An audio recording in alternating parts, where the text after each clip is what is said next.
पाठशाला में हम बार बार बताते रहे, दिखाते रहे। अब तो एएसआई अपनी रिपोर्ट में लिख रहा है कि वहां मंदिर नहीं, वहां पहले भव्य मंदिर था और अंदर 8 नंदी जी मिलना। अब और क्या ढूंढ रहे हैं लोग, मुझे समझ में नहीं आ रहा। हनुमान जी मिले हैं, गणेश जी मिले हैं, विष्णु भगवान की मूर्ति मिली है।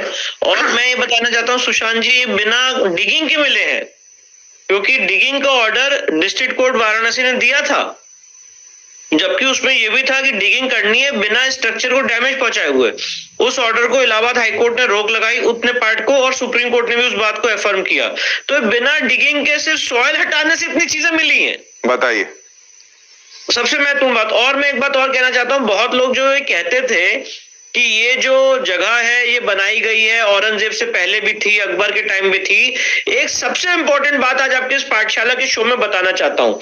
जो एएसआई का रिपोर्ट है उसका पेज नंबर 105 पे वो इंस्क्रिप्शन जो है, ट्रांसलेशन उसका पर्शियन से अनुवाद एएसआई ने किया है। हुआ एक्चुअली ऐसा, इस सर्वे के दौरान इनकी जो मस्जिद है उसमें जो 3 गुम्बद आप देख रहे हैं, उसका जो लास्ट वाला गुम्बद है, राइट हैंड साइड वाला गुम्बद, नॉर्दर्न साइड पे, वहां पे एक स्टोर रूम है।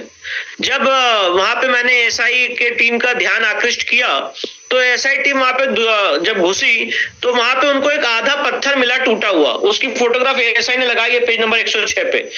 और ये आधा टूटा हुआ पत्थर इन लोगों ने तोड़ा है, और उस पत्थर में पता है क्या लिखा है? उस पत्थर में ये लिखा हुआ है कि ये औरंगजेब के समय बनी है।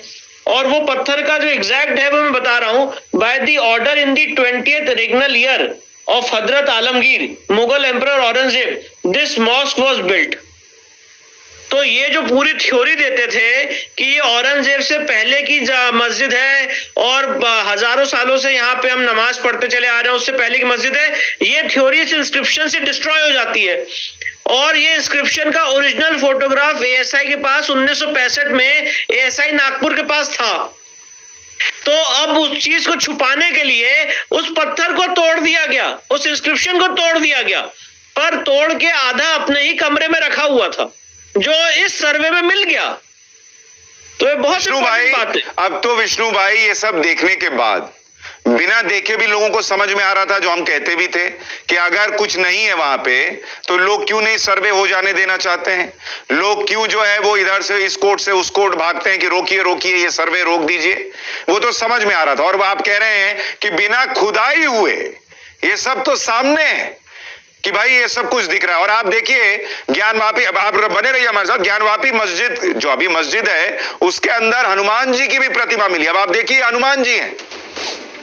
अब कौन से मुसलमान हैं जो मस्जिद के अंदर हनुमान जी को रखते हैं, मुझे बताइए। दुनिया में कौन सी मस्जिद है जहां हनुमान जी रखे जाते हैं? अपने सामने मूर्ति निकलते हुए देखा है मैंने एएसआई के सर्वे में। और बताइए गदा लिए हुए मतलब कोई आदमी जिसको धर्म का जीरो ज्ञान होगा वो भी कह देगा ये फोटो देख के कि हनुमान जी है। और उसके बावजूद लोग जो है वो इस तरह की बातें कर रहे हैं। मैं आपको बताऊं दर्शकों को कि ज्ञानवापी के इस परिसर के अंदर हनुमान जी की 3 प्रतिमा 3 हिस्सों में मिली।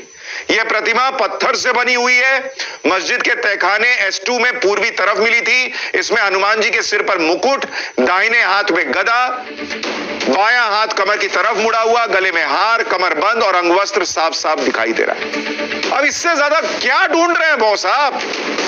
भगवान खुद प्रकट हो कर बता रहे हैं कि यहां का सच क्या है, और उसके बाद भी लोग सच नहीं मानना चाहते, नहीं जानना चाहते, और कहने को इस देश में गंगा जमुनी तहजीब है। यही भाईचारा है कि सब दिख जाएगा बॉस, लेकिन हम देंगे नहीं, चाहे तुम जो कर लो।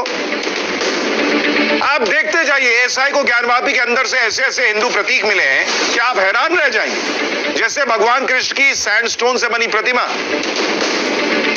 भगवान कृष्ण की ये टूटी हुई प्रतिमा भी ज्ञानवापी मस्जिद के तहखाने से मिली। एएसआई के मुताबिक ये प्रतिमा 6वीं से 13वीं शताब्दी के बीच बनी थी। इस प्रतिमा का सिर गायब है, दोनों हाथ भी तोड़ दिए गए, पैर भी टूटे हुए हैं, लेकिन पोस्चर और आइकोनोग्राफी यानी मूर्ति विज्ञान के अनुसार ये भगवान कृष्ण की प्रतिमा है।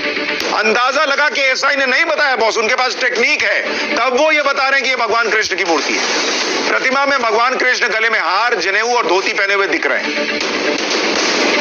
इतना कुछ वहां से मिला है।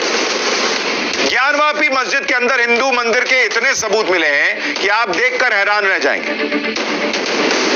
आपको एक और सबूत दिखाता हूं। ये देखिए, राम, तहखाने के पत्थर पर भगवान राम का नाम लिखा हुआ है। आपने माना होगा और सब मानते हैं कि राम तो सबके हैं, लेकिन इसका मतलब यह थोड़ी है कि राम पत्थर में राम लिखकर लोग मस्जिद में रखना शुरू कर देंगे। 15 सेंटीमीटर लंबे पत्थर पर राम का नाम लिखा हुआ है। एएसआई के मुताबिक एक बड़े पत्थर का टुकड़ा है जिस पर देवनागरी में भगवान का नाम लिखा है। आप खुद सोचिए कि मस्जिद के अंदर भगवान राम के नाम का क्या काम होगा। विष्णु भाई, एक और वो एएसआई ने ये कहा है कि एक हिंदू मंदिर की पश्चिमी दीवार है, ये कोई इस्लामिक कंस्ट्रक्शन नहीं है, जो हम और आप देख के भी कह सकते हैं, जिसके लिए एएसआई की जरूरत नहीं है। पर कानून को हर एक चीज में एक एक्सपर्ट ओपिनियन की साइंटिफिक स्टडी की जरूरत होती है, तो वो भी एएसआई ने बताया। चौथी सबसे इंपॉर्टेंट फाइंडिंग जो एएसआई ने दी है, ये 350 से ऊपर की जो मूर्तियां मिली है, एएसआई ने कहा है सारी मूर्तियां हिंदू धर्म से जुड़ी हुई हैं। और मैं ये भी बताना चाहता हूँ, सर्वे के दौरान इन सारी मूर्तियों को हमने, क्योंकि वो डिस्ट्रॉय की जा सकती थी, उसको हमने जिला प्रशासन की सेफ कस्टडी में इन्वेंट्री बना के रख दिया है और उसका पूरा रिकॉर्ड है कि वो कहां से मिली, उसकी पूरी वीडियोग्राफी भी है, फोटोग्राफी भी है। सबके सामने, दोनों पक्षकारों के सामने मूर्तियां बरामद हुई हैं। और मैं आपको यह भी बताना चाहता हूं, जब मूर्तियां बरामद हो रही थी, वो गैग ऑर्डर लेके आए कोर्ट से कि ना बताया जाए यहां से मूर्तियां मिल रही हैं।